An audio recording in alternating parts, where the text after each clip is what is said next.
आज ही Doubtnut app download करें। Doubtnut पर होगा अब आपके सभी मैथ्स, केमिस्ट्री, फिजिक्स और बायोलॉजी डाउट्स का सफाया।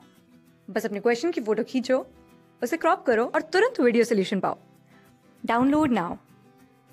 सवाल यहाँ पे कह रहा है why is reproduction essential for organisms, यानी कि जो हमारी रिप्रोडक्शन होती है वो हमारे ऑर्गेनिजम्स के लिए एसेंशियल क्यों होती है, उसके बारे में बात करनी है। एसेंशियल मतलब ज़रूरत क्यों होती है, एक ज़रूरतमंद चीज़ होती है। तो देखिए सबसे पहले यहाँ जो टर्म दे रखी है रिप्रोडक्शन, इसके बारे में समझ लेते हैं आखिरकार ये क्या होता है। देखिए रिप्रोडक्शन टर्म जो होती है ये होता है हमारा एक बायोलॉजिकल प्रोसेस, ठीक है।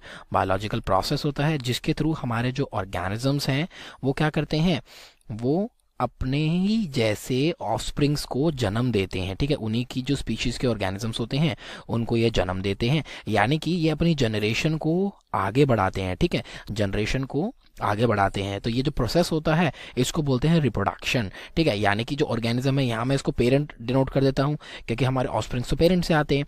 तो अगर मेरा कोई पेरेंट अपने ऑफस्प्रिंग्स को जन्म दे रहा है तो वो प्रोसेस क्या होगा, वो प्रोसेस होगा मेरा रिप्रोडक्शन का, ठीक है। रिप्रोडक्शन के प्रोसेस हमारे दो टाइप के हो सकते हैं। देखिए एक होती है सेक्सुअल रिप्रोडक्शन, एक होती है हमारी एसेक्सुअल रिप्रोडक्शन।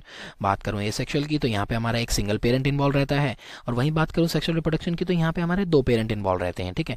अब बात करूँ, देखिए सवाल यहाँ कह रहा है वाई इट इज़ एसेंशियल, यानी कि ये ज़रूरी क्यों है हमारे ऑर्गेनिजम्स के लिए।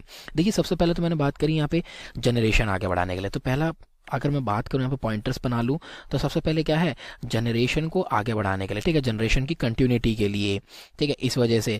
और अगर मैं बात करूँ तो देखिए हमारे उसी स्पीशीज़ के नए ऑर्गेनिज्म आ रहे हैं, है ना। क्योंकि अगर पेरेंट हमारे, देखिए अगर ह्यूमंस हैं तो हम जन्म देते हैं, ह्यूमंस हम ह्यूमन ऑफस्प्रिंग को ही तो जन्म देते हैं, है ना। तो हमारी जो स्पीशीज़ है वो भी आगे बढ़ रही है। तो स्पीशीज़ रिचनेस हमें देखने को मिलती है, स्पीशीज़ का कंटेंट यानी कि उनके जो नंबर है वो आगे बढ़ता है। साथ ही साथ यहाँ पे ये सर्वाइवल के लिए भी रिस्पॉन्सिबल होते हैं।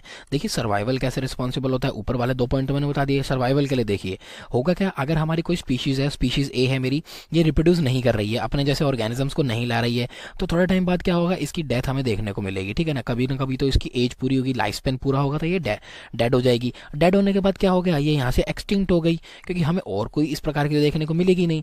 अगर इसने अपनी जनरेशन आगे बढ़ाई हुई होती, जैसे यहाँ से इसी की सेम जनरेशन आ गई बी, ठीक है। अगर ए हमारा डेड हो गया तो इसी का ही जो स्पीशीज लेवल है वो हमारा बी दर्शा रहा है। तो अगर ए हमारा खत्म भी हो गया, जब भी हमारा बी वो प्रेजेंट है हमारे एनवायरनमेंट में, तो हमारी जो स्पीशीज है वो हमारी एक्सटिंक्ट नहीं हुई है। इसीलिए हमारा सर्वाइवल भी ये क्या करती है, इंश्योर करती है। तो यहाँ पे जो क्वेश्चन है वो हो जाता है कंप्लीट। Thank you. क्लास 6 से 12 से लेके नीट, IIT, JEE मेंस और एडवांस के लेवल तक 10 मिलियन से ज्यादा स्टूडेंट्स का भरोसा। आज ही डाउनलोड करें डाउटनेट ऐप या व्हाट्सएप कीजिए अपने डाउट्स 8400 400 400 पर।